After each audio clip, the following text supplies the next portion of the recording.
Pinnock, defense attorney, just beginning her closing argument. She starts by addressing the jury and says he doesn't have a cut or bruise on him. The DNA matters. The unidentified also subjects don't matter. Let's listen in.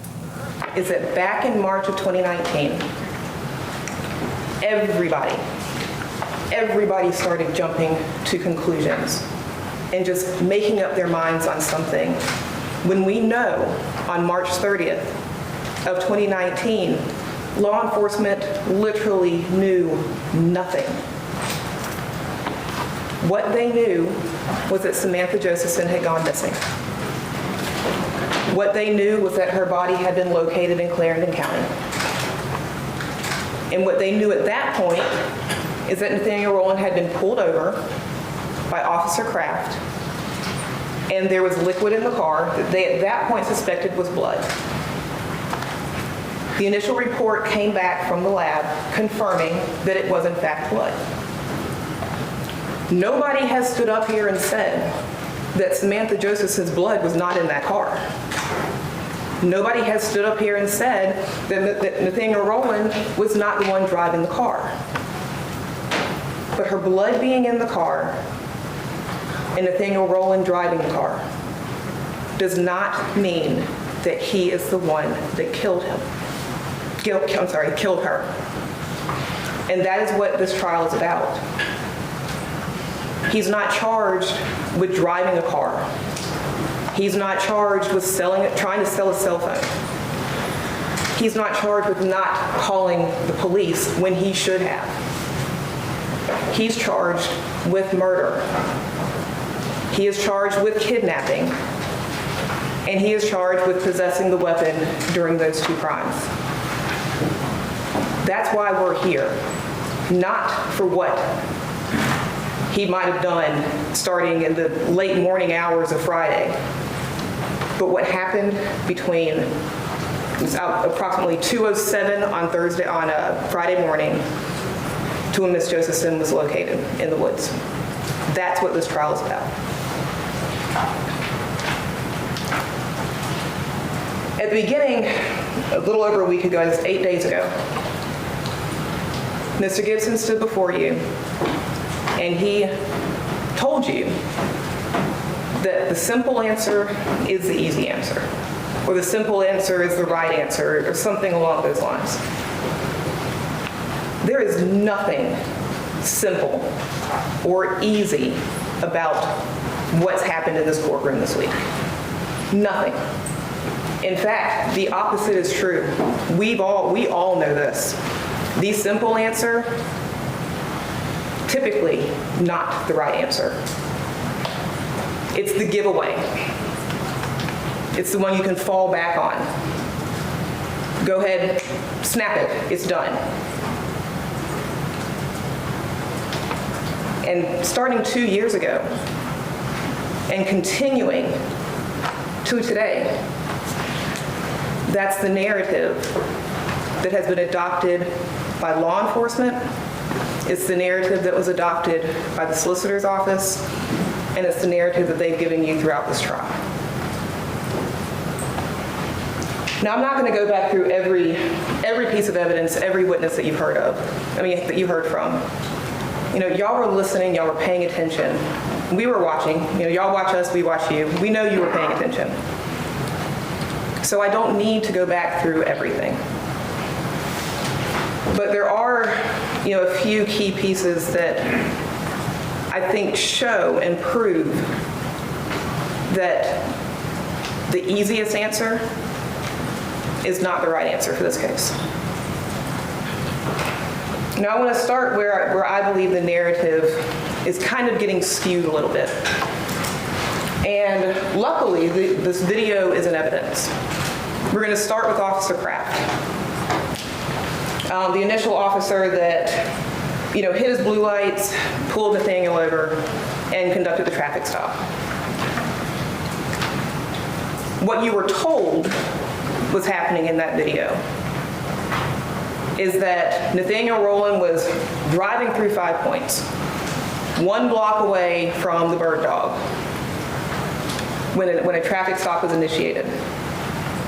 What happened was Nathaniel Rowland was traveling out of the Shandon neighborhood, had come up to the stoplight, gotten to the turning lane to turn left, and turned left. He did not go into 5 Points towards the bird dog. He turned left. Officer Kraft then hits his blue lights. And you see Nathaniel Rowland driving his car, put on his blinker, get into the turning lane. It's all on video, you can see it. It's a turning lane to turn left to stop for the traffic stop. And then I believe the testimony was when the car stopped, he started talking, everything was fine. Then we get him out of the car, and just like that, he's gone. That's not what happened. And you don't have to take my word for it because you'll have the video. It's not just believe what I'm telling you because I'm telling you. It's watch it for yourself and see when the narrative leaves what the evidence shows. Because what the evidence shows is that Officer Kraft asked him out of the vehicle. He got out of the vehicle. He was standing there. He literally gets out of the car and puts his hand in his pocket and is standing there. Kraft grabs his arm, yells at him, "What, are you crazy?" The other officer who was on scene jumps at him. You can see on the body camera, Nathaniel looks around because the other officer lunged in his direction. And at that point, Nathaniel ran. Am I saying that he should have run? No, I'm not justifying why he ran, but that's what happened. He made the choice to run when one officer grabbed him, yelled at him, and another one jumped at him. He took off. He shouldn't have, but he did. So he did not tuck tail and run as was just presented to you when they start telling him why they stopped his car. That's not what happened. Don't let the narrative cloud what you can see with your own eyes.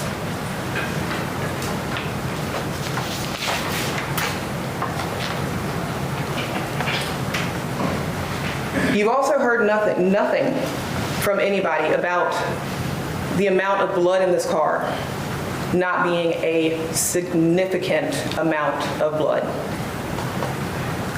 I haven't said it, Ms. Good hasn't said it, Mr. Pillinger hasn't said it. There was a large amount of blood in this car. That was not an issue in this case. Nobody was pretending like it didn't exist. It's there. But what we know from the testimony that you heard is that blood transfers, and it transfers easily. You don't even need a DNA expert to tell you that. Anyone who has ever helped a child with a cut, helped a friend with something, if somebody is bleeding, you're gonna get that blood on you. And with the amount of blood in that car, it is not a stretch of the imagination to think that everything else in that car has blood on it. Literally everything. Steering wheel, gear shift, air vents, seat belts, clothing. It got on people, it got on a baby's shoes. Everything in that car had blood on it. And that's a fact. You don't have to touch something in order to get blood on you. You have to come in contact in some way with the blood. And the items that were in the car prior to the blood being in the car have blood on them. That's not a leap and a bound. That makes perfect sense. So prior to them, y'all remember, prior to them coming out and processing the car, the SLED agents, the crime scene investigators, were out in the woods. They got the call out there first because Ms. Josephson's body had been located. And you heard the testimony. We wanted to be as specific as possible when we were talking to these investigators about why they did certain things, what they did, the reasons behind them. Tell us how you did your job. Because these crime scene folks, they did their job. They collected hundreds of things. They don't know what they're looking for when they go out. They are given a basic, here's what we think is happening. They establish the crime scene, and then they start documenting. They document with notes, they document with pictures, because they need to try to make sure that they gather all possible information that could be beneficial in this case. And that's what they did. You know, they collected beer cans, cigarettes. We know what they did. They took pictures of dirt. We have pictures of dirt roads. We have pictures of trees. We have pictures of footpaths, because that's what a crime scene investigator does. They document and they collect. We also have pictures of Ms. Josephson's body when it was in the woods, because crime scene wants to make sure that they can, at a later date, explain clearly how a body was found, what they observed around the body, and preserve any possible evidence that might be present at that time. Because they know that certain types of evidence is very fragile. So if you can get it, you need to get it before the possibility of contamination. And so that's what they did. A week ago, Ms. Good stood in front of you, and she told you Samantha Josephson had DNA under her fingernails. Y'all heard the testimony. It's under her fingernails. And the crime scene report has that her fingernails were ripped. Ripped. But when investigator Jazik was testifying, and you know, the state's going through and putting in picture after picture after picture, they didn't give y'all any pictures of her hands, because to them that's not important. There is not one photograph of Ms. Josephson's hands, of her fingernails, prior to that autopsy that would show you the true length of those nails when they found her body in the woods. Not one. They did not give it to you to look at because they don't want you to think about it.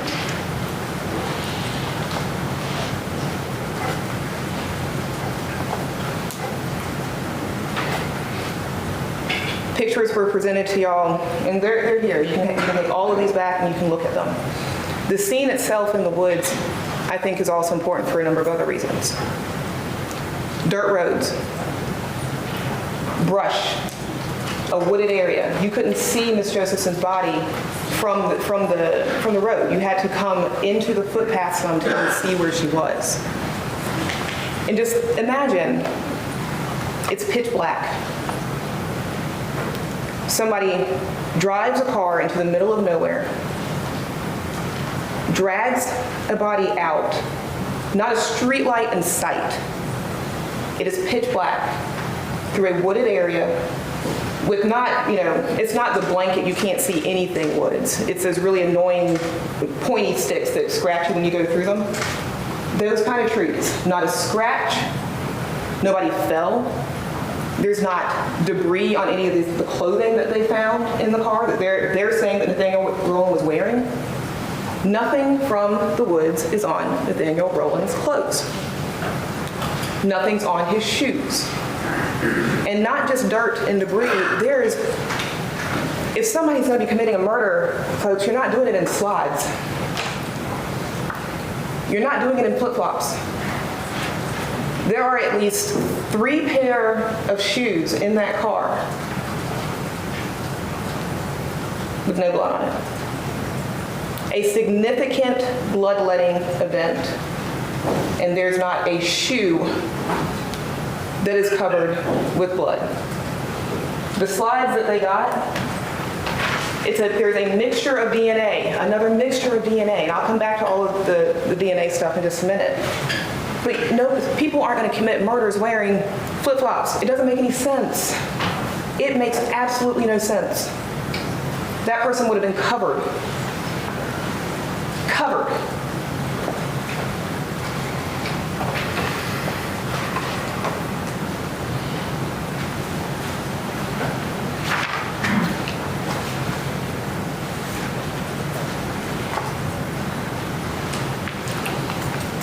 The next scene that was processed was Maria Howard's house.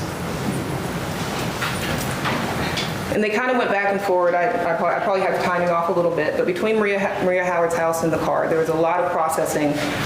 A lot of items were collected from her home as well. And Maria is one of those witnesses. She's kind of tough, because you have to acknowledge that she's kind of in a situation. You know, she goes and meets with law enforcement 3 days after Nathaniel's in jail. You know, she tells him that she's been working double shifts and, you know, she's been tired and all of these things. But when she testified, you know, it's little things. You have to remember what you tell people if you're going to keep that story going. You know, we've all heard that. If you're going to tell a lie, you better remember what it is. So if you're working double shifts, you know, that's the reason your daughter's not with you, which is fine. Everybody needs help. But you're with Nathaniel every day. You know, he doesn't spend the night at my house, but I know what he looks like when he wakes up. Okay? You know, when he showed up, he didn't have my shirt, and then he disappeared and came back with my work shirt, and it was wet because he had washed it, and so I put a wet shirt on and went to work. Okay, none of that makes sense. I don't know what she's talking about. I wish I could offer you an explanation as to what she's talking about, but none of that stuff makes any sense.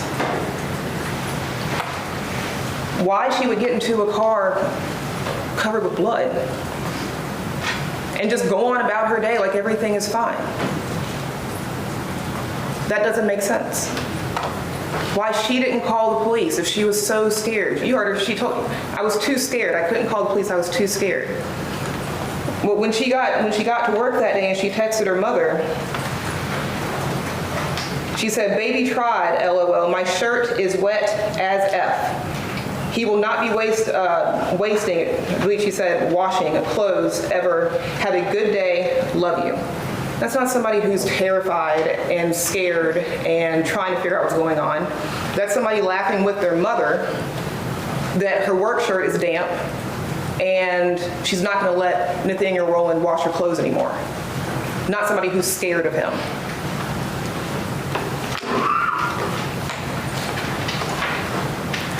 A number of things were taken from Maria Howard's house, and that's why I say I feel like she finds herself in a position. It's her house.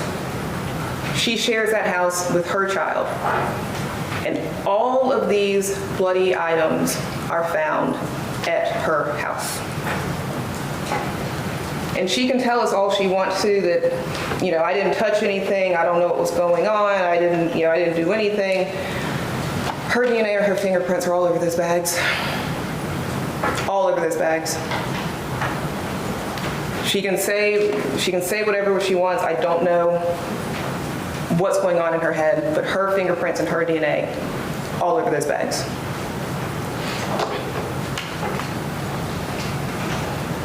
And one of the more interesting things that Maria provided to law enforcement and told y'all the other day is when she realized that her kid was still at daycare. Now, the way she describes it, she realizes she needs to get there. Her mother's asleep because she's a school teacher and she was in bed, totally fine. So what does she do? She tells Nate, I need to borrow, we need to go get my daughter. My mom didn't go pick her up. Okay. So Maria's driving. And she told y'all that while she's driving, Nate put on gloves and continued to clean the inside of the car as they were driving down the highway. That he sat there in the front seat cleaning off this multi-tool that she had seen him with, whenever before, wearing gloves, cleaning it off.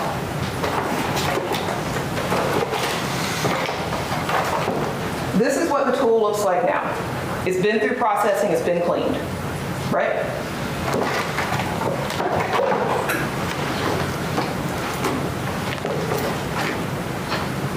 The state showed you what this tool looked like when they found it in the trash can. It's not clean. It's got blood, hair, and DNA all over it. He was not sitting in the front seat of a car, riding down the highway to Northeast Columbia, cleaning a murder weapon in the front seat of the car. That did not happen. She came in here and she told y'all something that did not happen. That's the tool that they found in the trash. That's what it looked like. It was not clean like that.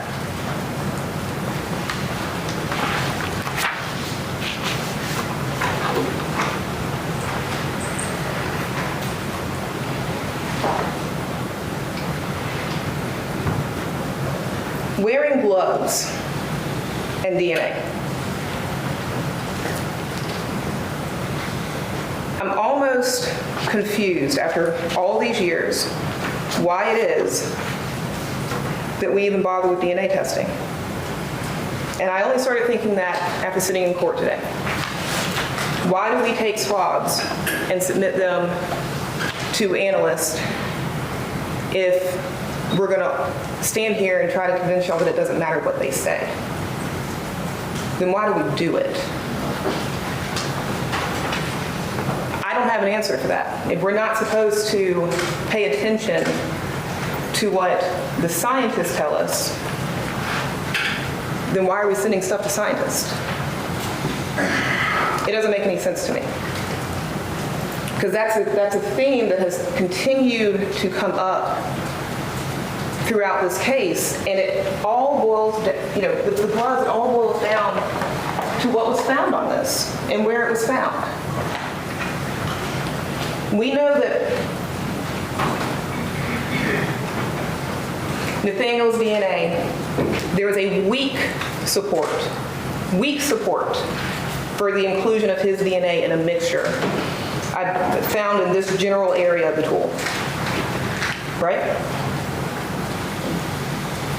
But what did not come out when the prosecutors were questioning Agent Dwayne is that there was a mixture. I asked her that on cross because it was skipped over. There is a mixture of DNA on that tool. There's a mixture of male DNA on that tool. And the major contributor, y'all remember, Agent Dwayne told you, major means the most DNA present. The major male profile on that tool is not Nathaniel Rowland. It is a weak, and that's not just a word that I'm using, that is their standards for interpretation, a weak support for him to be included on that tool. And that also kind of brings it back around.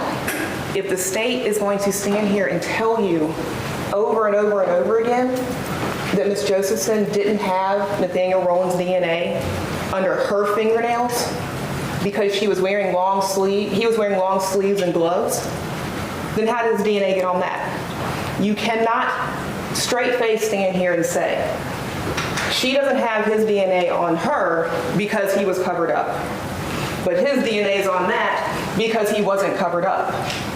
You cannot talk out of both sides of your mouth. You cannot argue he was wearing gloves at one point, not wearing gloves at another, to explain why his DNA is present somewhere and excluded from somewhere else.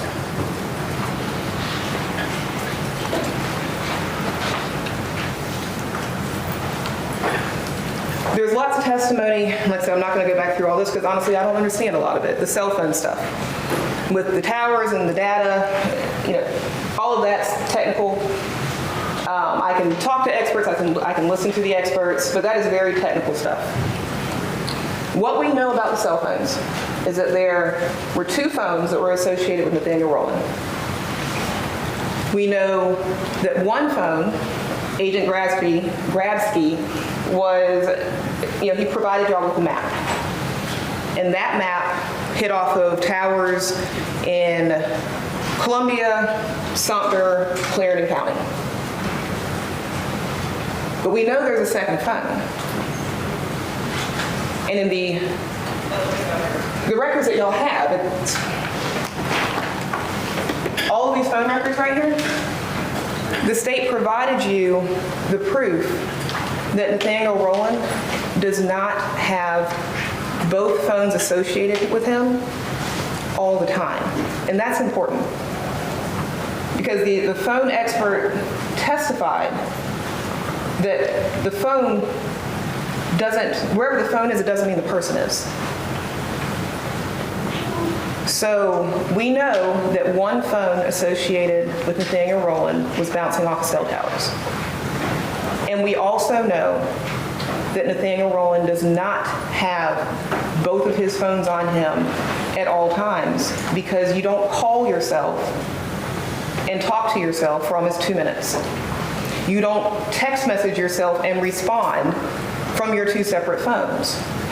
The records that they gave y'all have the phone calls and have the text messages between the two phones that they are saying are associated with him. People don't have conversations with themselves, not over cell phones.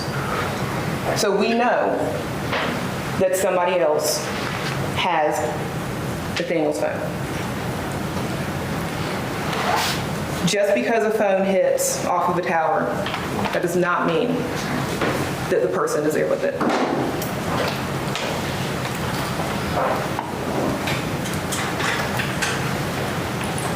Now, Mr. Goldberg talked about the ATM video, and Mr. Martin's video, the gentleman who works in the solicitor's office. I'll start with the ATM video because it always comes back to the close. I believe that's what he said. Always comes back to the close. Well, the clothes were located, I don't know in which bag, but the clothes were located. There's a black jacket. There's been lots and lots and lots of talk about a black jacket. The black jacket is important because if you're when dealing with a case where somebody is stabbed multiple times, you have to understand that that means the assailant is right up on that person. If somebody gets shot, you can get shot from across the room. You cannot stab somebody from a distance. It's up close and it is personal. So in that scenario, the person wearing the black jacket, they believe is the assailant. They tested that jacket. They tested it for DNA. They found DNA. They tested multiple places on the jacket. They tested the cuff. You put a jacket on, it's going to be around your cuff. Nathaniel Rowland's DNA is not on that cuff. They tested where they said there were striations, where the scratch marks were, that was potentially nail damage from the fight that Ms. Josephson put up. They tested it. Nathaniel Rowland's DNA is not there. And the excuse that's provided is, well, just because it's not there doesn't mean he never wore it. Then I ask you again, folks, what is the point of having these folks come in here to tell you what they did, what the results are, so we can just turn around and brush it off like it doesn't matter? They also tested the neckline of that jacket. 5 different people. We can pretend like 5 profiles doesn't mean 5 different people. That is what profiles mean. One person has one profile, 5 profiles mean 5 people. 5 different people are on the neck of that jacket.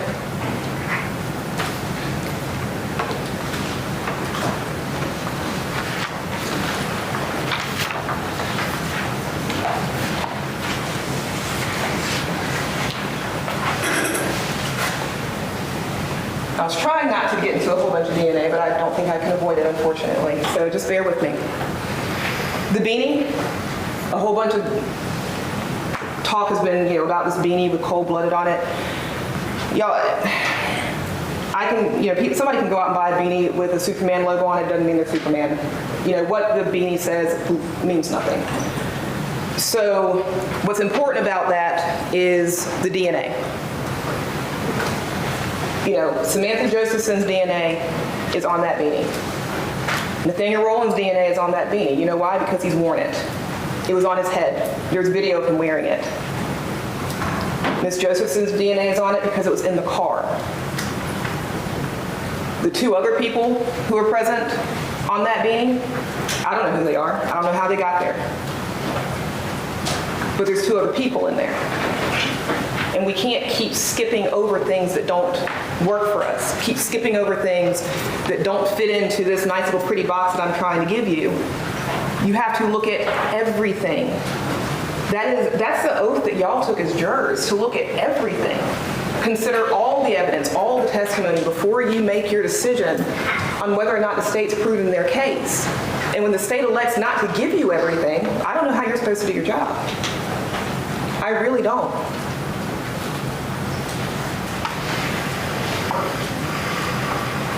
There's a tan shirt that Mr. Goldberg brought up from the ATM video. Guess what? Nathaniel Rowland's DNA is not on the tan shirt. There's 2 people, Samantha Josephson and somebody else.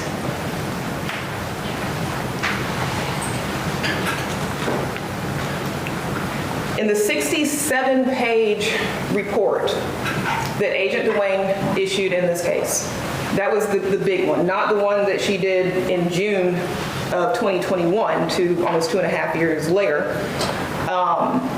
The 67-page report from December of 2019. There are 32 different times that Nathaniel Rowland is excluded from profiles. Or it's a combination, either excluded or involves other people. 32 different times. The items where he is supposed to be in his car on his belongings, the steering wheel, the gear shift, his hat, his sweatshirt that we know he loves to wear. We know that he's going to be there. The issue is everybody else. And I don't, arguing that, I take that back. Trying to say that, an unidentified profile could be the manufacturer of a vehicle that's a number of years old. You don't have to be any DNA expert to realize that that's kind of a stretch. If you own a car for a number of years, the chances of the manufacturer's DNA being there or somebody who did work on your car 4 months prior, it's not likely. It's possible. I'm not saying it's not possible, but it's not likely. The unknown profiles in that vehicle, they matter. The unknown men that are involved in this case, they matter. You can't just brush over them because it doesn't fit the story that the state wants you to believe. You heard from Dr. Bieber yesterday. What happened to Ms. Josephson, to say it was a horrific experience, a vicious attack, is an understatement. Over 100 wounds is a lot of wounds.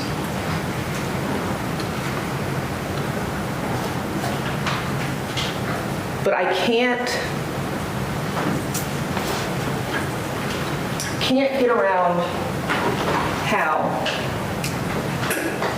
even Dr. Bieber is convinced that he was. I guess the first time seeing this in court, he just knew automatically it was the weapon. He explained the single, not the double wounds, the single wounds, as somebody using this tool in this manner to create this single blade. Y'all remember that? Now, how, in the backseat of a car, in the dark, with a young woman who is fighting for her life, somebody is supposed to hold this tool with a blade literally pointed in their direction and not injure themselves in some way? How somebody does that is beyond me. It's this long when it's together. Y'all look. Let's try it again. Look at it. Wildly swinging, wildly stabbing, in whatever rage is going on, and there's not a cut on him? How do you accomplish that with this? Like I said, he readily just identified it. He was really excited. He wanted to let y'all know he had identified the murder weapon after seeing it for 10 seconds while sitting on the stand.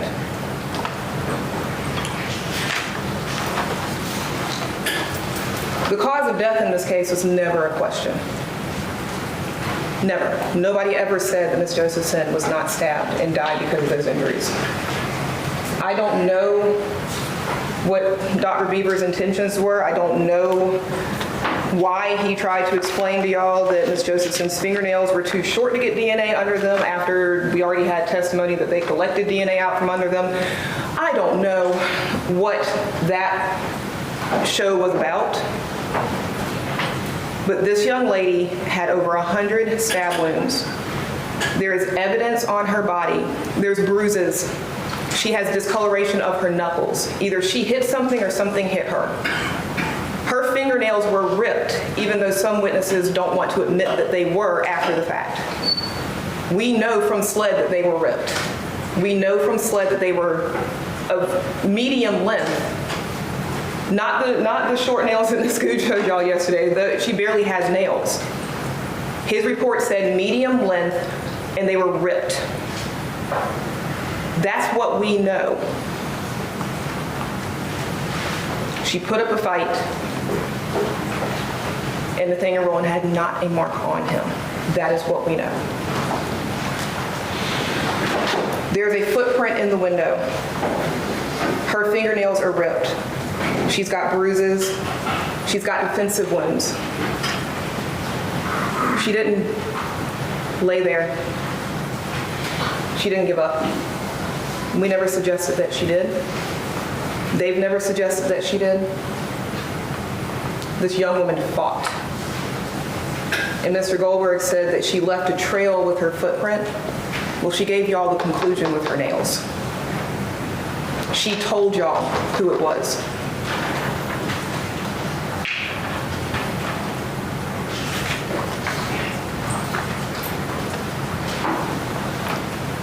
Now, I've touched on a few of the things that I guess just were overlooked at being introduced to you.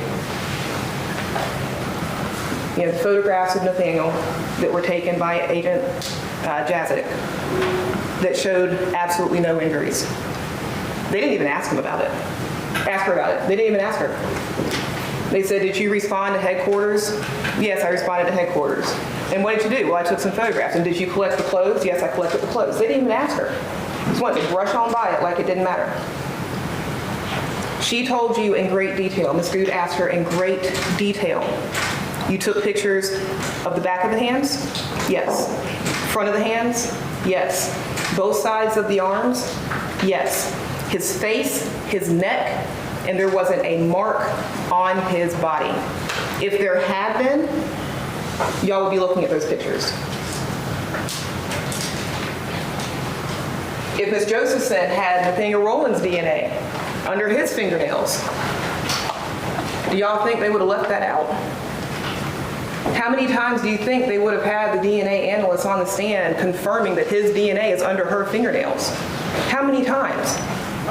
But because it's not there, they don't want to talk about it. They want to tell you it doesn't matter because it doesn't work for them.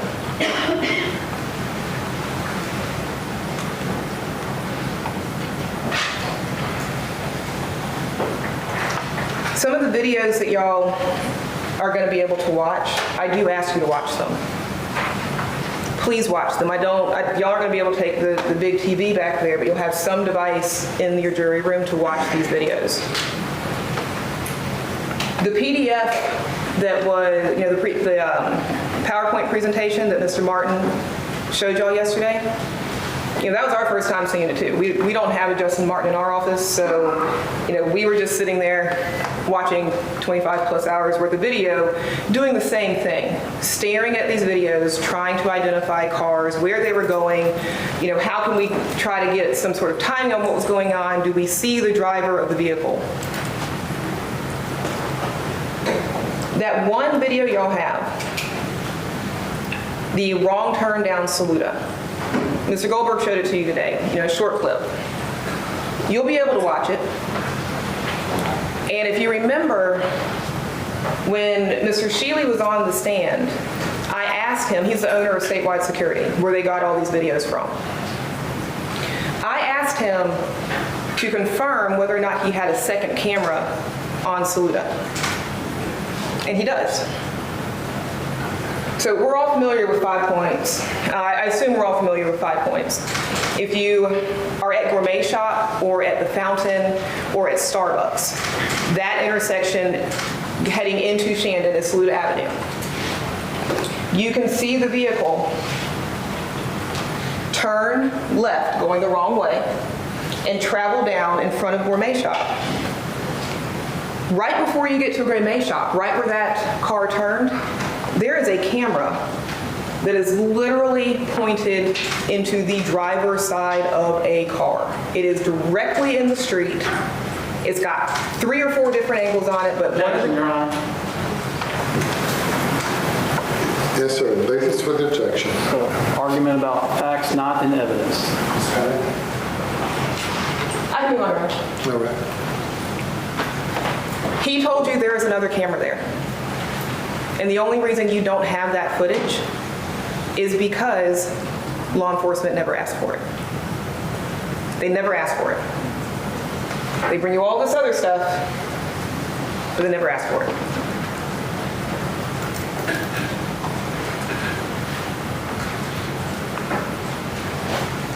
And unfortunately, we were not given the opportunity to ask the investigators in this case why they didn't ask for it. Did y'all notice that none of them testified? None of the lead investigators in this case testified. They've been sitting here all week. This end, that end, and then Investigator Owens is sitting right behind them. None of them testified. So we couldn't ask questions. Why didn't you do this? Why didn't you look into this? Did you follow up on something? Did you follow up when you got the DNA reports? Did you follow up on anything? Because they didn't put them on the stand. I cannot tell you why, but I can tell you they've been here all week and y'all have not heard from them. We couldn't ask them any questions. Now the state has the burden. You'll hear from the judge and you heard from Mr. Goldberg. The burden of proof.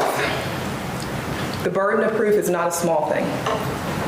It is proof beyond a reasonable doubt. Proof beyond a reasonable doubt. Everybody has a different definition on what that means. Everybody explains that differently when they're talking about it. What it boils down to is hesitation. A hesitation to act. And the hesitation doesn't have to be long. The hesitation can be a split second. That's reasonable doubt. If you think for half a second, that's hesitation. If before you put your pen to the paper, you pause, that's hesitation. That's what beyond a reasonable doubt is. That's how you make this decision. And y'all hold them to their burden. Hold them to it. Making poor choices, not calling law enforcement, riding around in a car you know that you should not be driving around in, does not mean that you are guilty of murder. It does not mean that you are guilty of kidnapping. If that's the case, then Maria Howard should have been charged too, because y'all, she drove the car twice with her baby in it. Just because you do things that seem completely irrational, because they are, it's completely irrational to drive around in a car with blood in it, does not mean that you are guilty of murder. They have to prove that Nathaniel Rowland killed Samantha Josephson. Nothing on this table and nothing from that box proves that. They have to prove that he kidnapped Samantha Josephson. Again, nothing on this table and nothing from that stand proves that. They've created a narrative and he's the villain in their narrative. Because for them, he is the easy answer. He is the simple answer. In this case, it's the wrong answer. It is the wrong answer. The state said that they understand their burden, they welcome their burden. They don't have a choice. They have to meet their burden if y'all are going to vote to convict. They have to. They cannot reject it. It is their burden. Y'all hold them to it.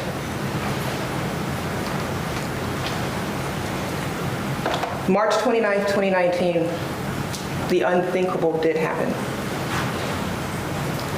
Samantha Josephson's life was cut short in the most violent way. Nobody has stood up here and told y'all that she deserved what happened or tried to blame her in any way. Anyway, what happened to her is tragic. It is heartbreaking. And this is an emotional case. It is an emotionally charged case. I know it. The state knows it. Everybody in here knows that. But as jurors, I used to believe I could ask juries to put your emotions aside, leave them at the door. Y'all are human beings. Me asking that of you, it goes completely against human nature. You can't check your emotions. That's part of who we are. What I can ask of you is to not let your emotions dictate your decision. Don't let your emotions, the fact that this is a sad, tragic, heartbreaking case, dictate your decision when you go deliberate. That's what I can ask of you. The state has not proven that Nathaniel Rowland kidnapped Samantha Josephson. They have not proven that he has killed her, and they have not proven that he had a weapon during those crimes. What they prove is that he tried to sell her cell phone. He's not on trial for that. What they proved is that he did not call law enforcement when he should have. He's not on trial for that. They have failed at meeting their burden. I ask that you find him not guilty. Thank you.